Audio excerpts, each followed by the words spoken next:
चलिए आगे बढ़ेंगे। नेशनल कॉन्फ्रेंस के सीनियर लीडर और साबिक एमएलए बीरवा डॉक्टर मोहम्मद शफी ने जम्मू कश्मीर में असेंबली इंतखाबात न कराने पर मरकजी सरकार को आड़े हाथों लिया। इनका कहना है कि हिंदुस्तान सबसे बड़ी जमहूरी मुल्क है, लेकिन इसी मुल्क में जम्मू कश्मीर को गुज़िश्ता 5 सालों से जमहूरी हुकूमत से महरूम रखा गया। डॉक्टर शफी ने कहा कि यहां एक जमहूरी स्टेट के वजूद को ही खत्म किया गया। उन्होंने मजीद कहा कि अगर सरकार कहती है कि यहां हालात ठीक हैं तो इंतखाबात क्यों नहीं कराते। डॉक्टर शफी ने इलेक्शन कमीशन ऑफ इंडिया से जम्मू कश्मीर में जल्द इलेक्शन कराने की अपील की।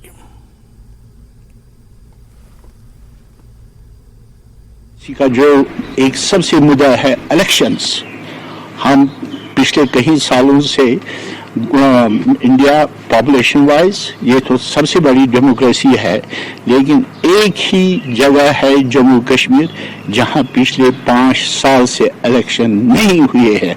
अगर एलजी साहब कहते हैं कि इतने टूरिस्ट आए, हालात इतने ठीक है, हम भी कबूल करते हैं, तो फिर इलेक्शन क्यों नहीं हो रहा है?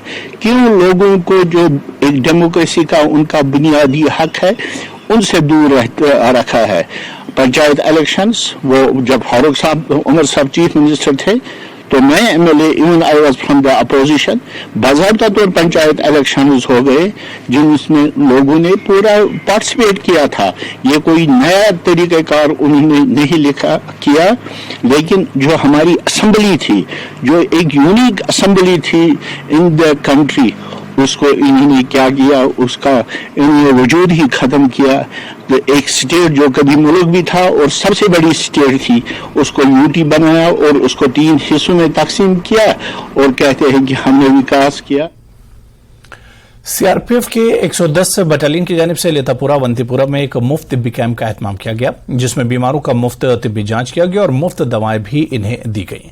मुस्तकबिल में भी ऐसे कैंप मुनक्किद किए जाएंगे। प्रोग्राम जो सीआरपीएफ का है, इसके तहत काफ़ी सारी एक्टिविटीज़ की जाती हैं, जिनमें मेडिकल कैंप के अलावा बच्चों को फ्री स्टेशनरी, बुक्स आदि का डिस्ट्रीब्यूशन करना, इसके अलावा स्किल डेवलपमेंट प्रोग्राम्स चलाना, साथ ही साथ कम्युनिटी आउटरीच के तहत जो है फ्री मेडिकल डिस्ट्रीब्यूशन, मेडिसिन्स का डिस्ट्रीब्यूशन करना, और इसके अलावा हम इंडिया टूर जो बच्चों को नॉलेज देने के लिए, उनका एक्सपोजर देने के लिए, ये सब प्रोग्राम सीआरपीएफ समय समय पर चलाती है। और आज का ये कैंप उसी सिविक एक्शन और कम्युनिटी। तो चलिए यहां पर रुकेंगे फिलहाल छोटे से ब्रेक के लिए।